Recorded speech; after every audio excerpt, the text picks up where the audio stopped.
Good morning, dear student. Myself, Ashish Dhaka, Faculty of Physics at Shastri Senior Secondary School, Fatehpur Shekhawat. हम बात कर रहे थे विद्युत धारा की। विद्युत धारा में हमने प्रतिरोध पढ़ा, फिर प्रतिरोधकता पढ़ ली, दोनों में क्या अंतर है वो पढ़ लिया। आज बच्चों हम पढ़ रहे हैं कुछ विशेष प्रकार के प्रतिरोधक।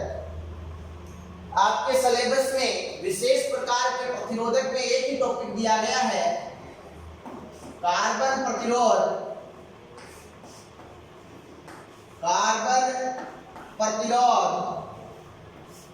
एवं वर्णकोड। कार्बन प्रतिरोध एवं वर्णकोड। ठीक है बच्चों, पहला टॉपिक आता है अपना आज का कार्बन प्रतिरोध एवं वर्णकोड। नाम से आपको उदित हो रहा है प्रतिरोध। प्रतिरोध क्या करता है? धारा के मान में बाधा उत्पन्न करता है, धारा के मान में रुकावट उत्पन्न करता है। बच्चों यहाँ पर नाम आया बटे कार्बन प्रतिरोध। कौन सा नाम आया बच्चों? कार्बन प्रतिरोध। तो मैं बताना चाहता हूँ कि कार्बन प्रतिरोध क्या होता है। बच्चों प्रयोगशालाओं में जो विद्युत परिपथ होते हैं, उन परिपथों में कुछ विशेष प्रकार के प्रतिरोधक काम में लिए जाते हैं, और वहां पर जो विशेष प्रकार के प्रतिरोधक काम में लिए जाते हैं, उनमें से एक प्रतिरोधक होता है कार्बन प्रतिरोधक। कार्बन प्रतिरोधक का मतलब यह है कि जैसे अपने पास में कोई एक क्या है बच्चों, एक अपने पास में हम टुकड़ा मान सकते हैं, जैसे बेलनाकार कोई टुकड़ा है, ये है प्रतिरोधक का। ठीक है ना बच्चों, ये कोई टुकड़ा है प्रतिरोधक का। तो ये जो कार्बन प्रतिरोध है, इसका हमें प्रतिरोधकता निकालनी है, प्रतिरोध हमें निकालना है। तो ये किस तरीके से निकाला जा सकता है? जो अपने पास में प्रतिरोध दिया गया है, उसमें जो वर्ण होते हैं, रंग होते हैं, उनको हम चार पार्ट में डिवाइड कर देते हैं बच्चों। 1, 2, 3 और 4, और फिर हम निकालेंगे। ठीक है ना? तो बेसिक आपको समझना क्या है यहाँ पर। मैंने आगे एक वर्णकोड नाम लिखा है। प्रतिरोध आपको समझ में आ गया। प्रतिरोध की परिभाषा आप पहले से जानते हो। कार्बन प्रतिरोध का मतलब यह है कि कोई कुचालक पदार्थ से बना हुआ है। तो प्रतिरोध हमेशा आपको पता है कुचालक होगा, तभी तो वो चालन धारा की रुकावट कर सकता है। तो उसमें भी कोई दिक्कत नहीं है।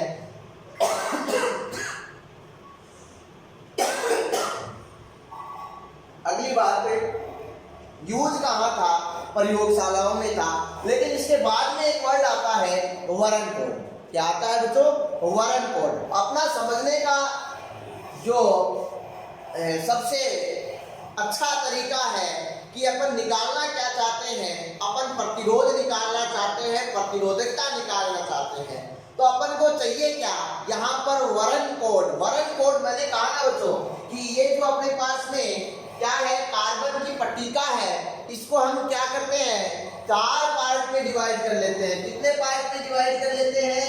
चार पार्ट में डिवाइड कर लेते हैं। तो बच्चों इसको चार पार्ट में डिवाइड करते हैं ना, फिर हमें पता होना चाहिए कि ये जो चार पार्ट में डिवाइड कर रहे हैं, इनके कौन कौन से कलर है, रंग है, वो अगले हमें देंगे। आई बच्चों बात समझ में? तो हम वर्णकोड का अध्ययन कर रहे हैं, यहाँ पर ध्यान देना। तो रंग लेंगे, फिर उनके अंक देखेंगे, फिर उनके गुणक देखेंगे, फिर उनकी सहायता देखेंगे। तो मैं आपको एक टेबल बनाने वाला हूँ यहाँ पर, जो आपको याद रखनी है। देखना बच्चों, जिस तरीके से मैंने याद कर रखी है, उसी तरीके से आप लोगों को याद करनी है। कोशिश करना याद कर रखें आप लोग। देखो क्या है, सबसे पहले जैसे इस तरफ मैं ले रहा हूँ रंग, रंग या वर्ण। नंबर 2 में लेता हूं अंक। सब पता चल जाएगा। पहले ये टेबल देखो आप लोग। फिर लेते हैं गुणक, और उसके बाद में लेते हैं सहायता। ठीक है ना बच्चों? रंग। अब देखो एक ट्रिक है इनको याद रखने की। लगभग मोस्टली सारे रंग आ जाते हैं यहाँ पर। वो ट्रिक है, उस ट्रिक से मैं देखो किस तरीके से यहाँ पर इन रंगों को क्रम से लिख रहा हूं।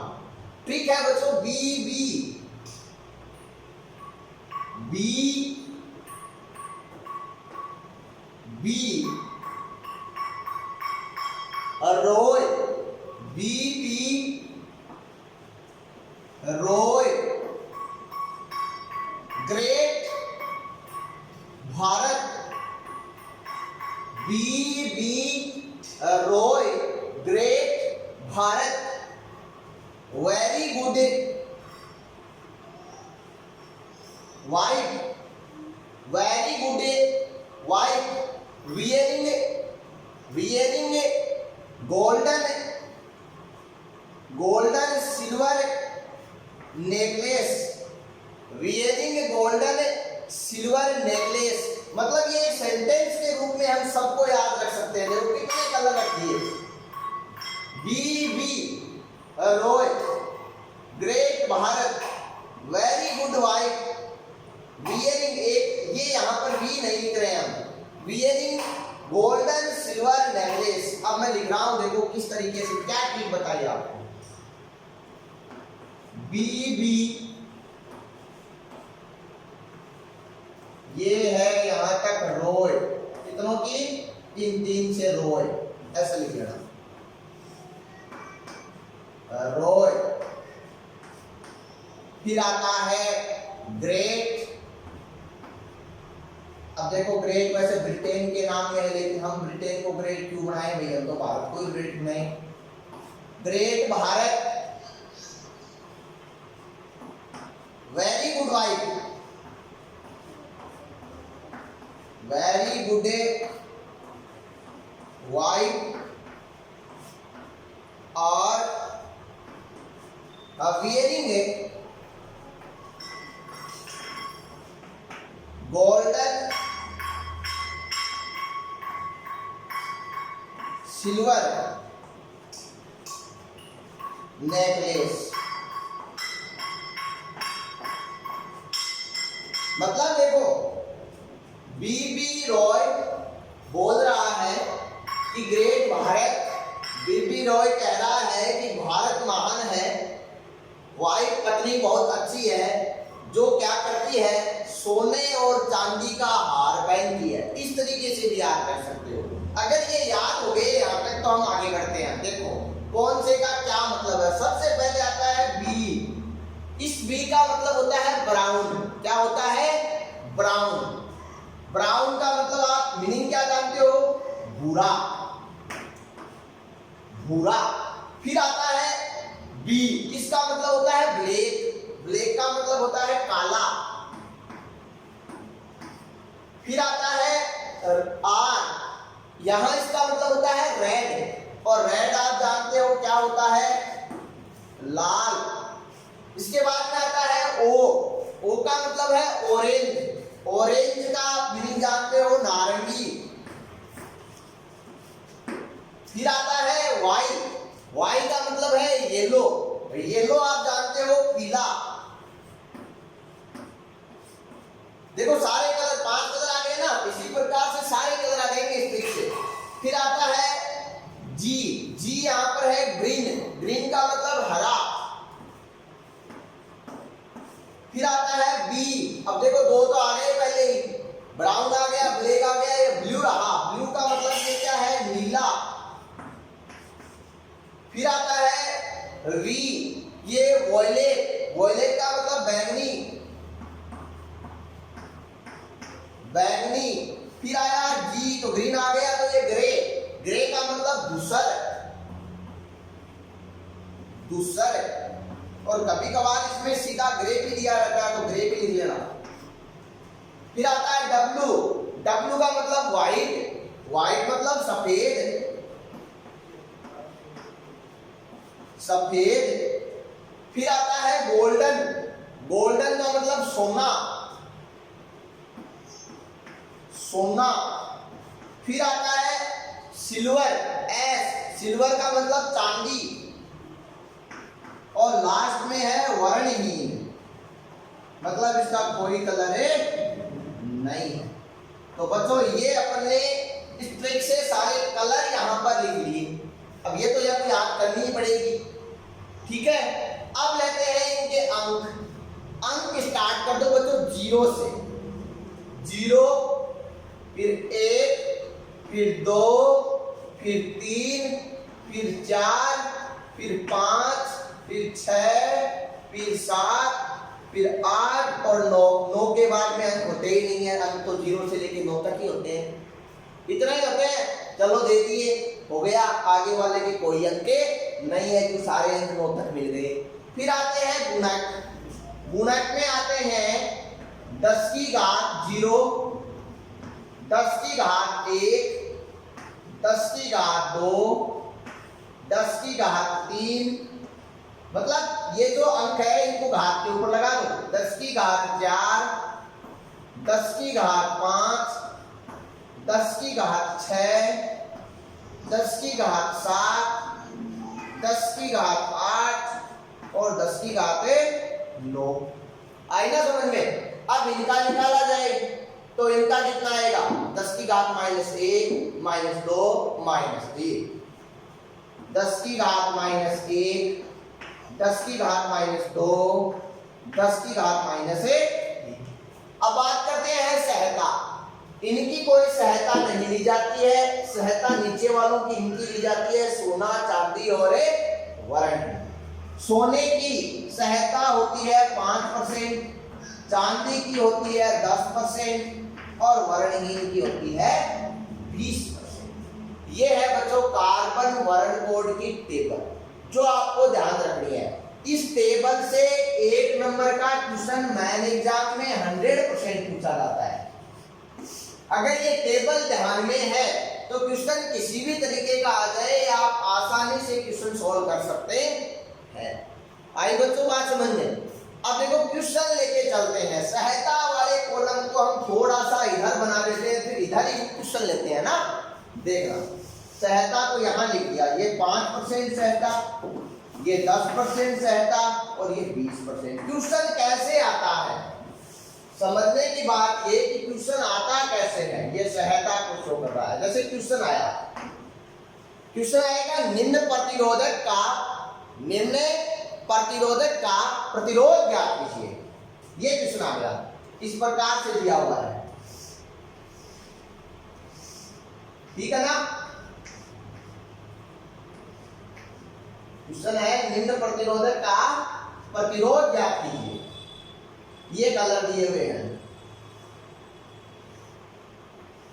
ये ऐसा चित्र है, इसमें कलर दिया हुआ है, इसका नाम दिया हुआ है आपको हरा, ये वाला आपको दिया गया है पीला, ये वाला आपको दिया गया है बैंगनी और ये आपको दिया गया है सोना या गोल्डन बोल सकता है, इंग्लिश मीनिंग भी आ सकता है।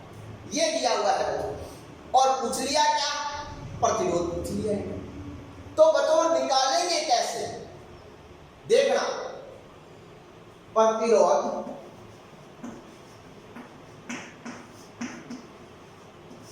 R बराबर, पहले 2 कलर है उनके लेने हैं अंक। पहले 2 कलर को क्या वर्णों के लेने हैं अंक। पहला कौन सा आता है? हरा। हरा में जाओ, कितने अंक है? 5, 5 लिख दो। दूसरा कलर कौन सा है?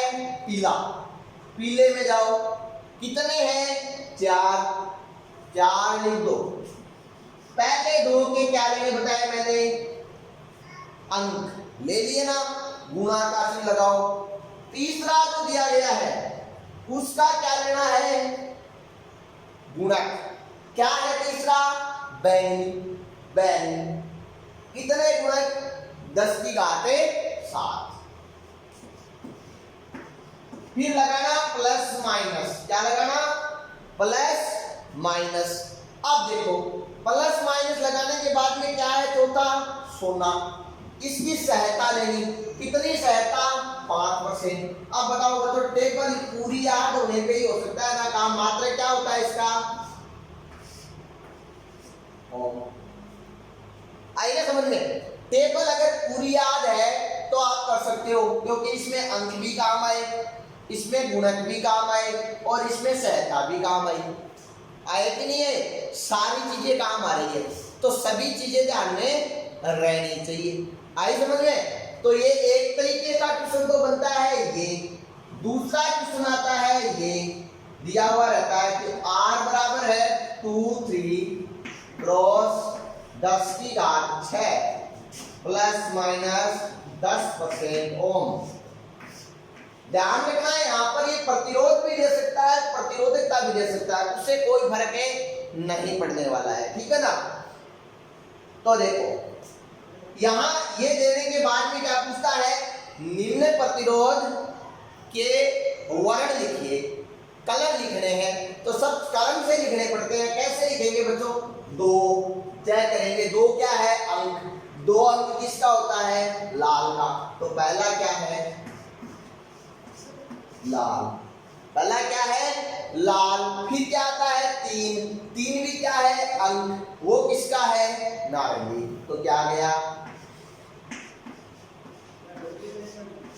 नारंगी आ गया। फिर है 10⁶, वो क्या है? गुणक। गुणक में जाओ। 10⁶ किसका है? नीले का। तो क्या आ गया? नीला। और फिर चौथा, चौथा क्या दिया गया? देखो 10%। 10% सहता किसकी होती है? चांदी की। तो चांदी की। ये लो, ये क्वेश्चन हो गया।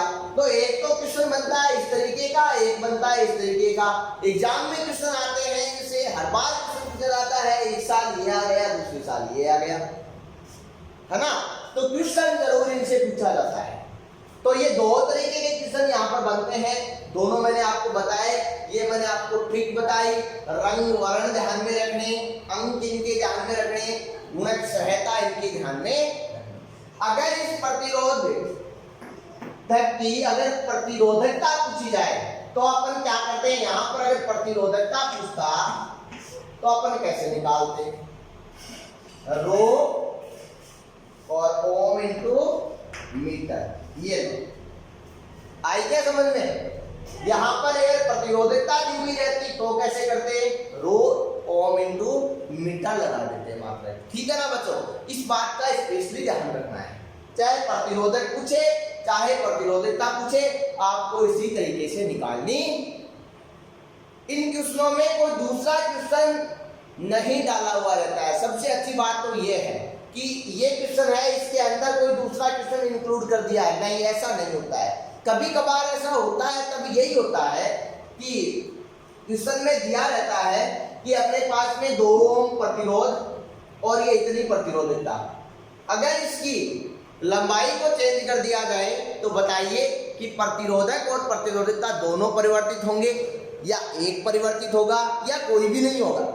मैंने बताया था बच्चों कि एक ही पदार्थ है, उसकी प्रतिरोधकता क्या रहती है? हर जगह समान रहती है, मतलब प्रतिरोधकता में परिवर्तन नहीं होता। जबकि प्रतिरोध में क्या हो जाता है? परिवर्तन। मोस्टली ये जो काम में लिया जाता है ना वर्ण कोड, ये प्रतिरोधकता फाइंड करने में ही काम में लिया जाता है। प्रतिरोध के लिए हम साधारण तरीके से भी कर सकते हैं, इससे प्रतिरोधकता निकाली जाती है। ठीक है बच्चों? तो ये था आपका कार्बन वर्ण कोड। सबसे इंपॉर्टेंट चीज ये है, इसमें जो ये टेबल बनाई है वर्ण की, ये टेबल आप लोगों के ध्यान में रहनी चाहिए, क्योंकि इस टेबल के बगैर आपका क्वेश्चन सोल्व नहीं हो सकता।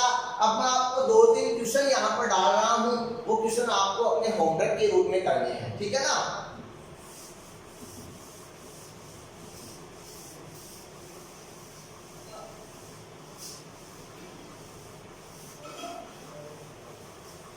क्वेश्चन नंबर लिखो,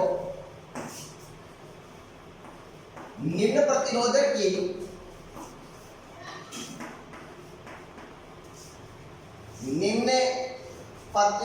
की प्रतिरोधकता ज्ञात करो। पहला है इसमें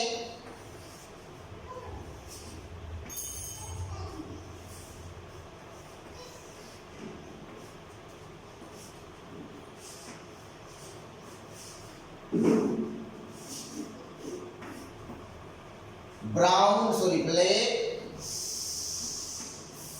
BNSC के ब्लैक। दूसरा है इसमें ग्रीन, तीसरा है इसमें ब्राउन और चौथा है इसमें सिल्वर। ये तो है पहला। इसी में दूसरा है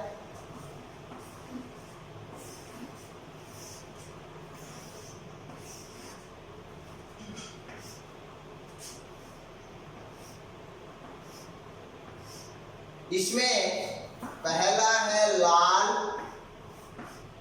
दूसरा है काला, तीसरा है नारंगी और चौथा है वर्णहीन। तो पहला क्वेश्चन तो है ये, ठीक है। अब दूसरा क्वेश्चन लिख रहे हैं, वो भी आपको करना। ये जो टेबल है इसको याद करना, उसके बाद में करना क्वेश्चन। ट्रिक आपके पास है, रखना है नहीं, ट्रिक से याद करना है। रख ली आप, फिर इसको नोट कर लोगे और फिर अपना क्वेश्चन हो जाएगा। BB Roy, great Bharat, very good Wahid, wearing golden silver necklace. ये ट्रिक याद रखनी है। फिर अंक आपको पता है 0 से लेके कहां तक होते हैं, 9 तक। तो 0 से लेके 9 तक अंक रख दो, उसके बाद में अंक है ही नहीं तो दोगे कहां से। फिर आता है गुणक। तो गुणक वो जो अंक है उन्हीं को 10 की घात के रूप में लगा दो, सबके गुणक हो गए। फिर बची सहता। तो नीचे जो 3 कलर लिए हैं, कौन सा, सोना, चांदी और वर्णहीन, उन तीनों की सहता देनी है 5, 10 और 20%। ठीक है ना बच्चों। देखो तो क्वेश्चन लिखो, निम्न प्रतिरोधकों के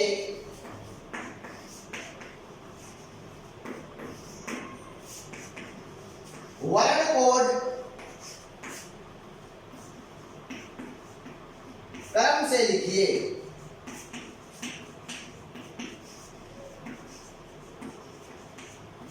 क्रम से वर्ण कोड लिखने हैं। इनमें पहला है, अपने पास में दिया हुआ है रो का मान 2, 4 गुणा 10 की घात 3 प्लस माइनस 10%। दूसरा है रो बराबर 6 0 गुणा 10 की घात 5 प्लस माइनस 20%। तीसरा है मात्रक सत्य, आपको पता है ना इनके क्या है, rho into metre, rho into metre. तीसरा है रो बराबर 5 गुणा 10 की घात 4 प्लस माइनस 5%। ये 3 है। तो ये बच्चों 5 क्वेश्चन मैंने आपको दिए हैं जो आपको होमवर्क के रूप में करने हैं। कल की क्लास में पहले इन्हीं का हम सॉल्यूशन करवा देंगे, बता देंगे। वैसे बताने की जरूरत नहीं है क्योंकि आप खुद अपना चेक कर सकते हो। पहले खुद करो, फिर जो टेबल अपन ने बनाई वहां से मिलान कर लो, पता चल जाएगा सही है कि नहीं है। ठीक है, धन्यवाद।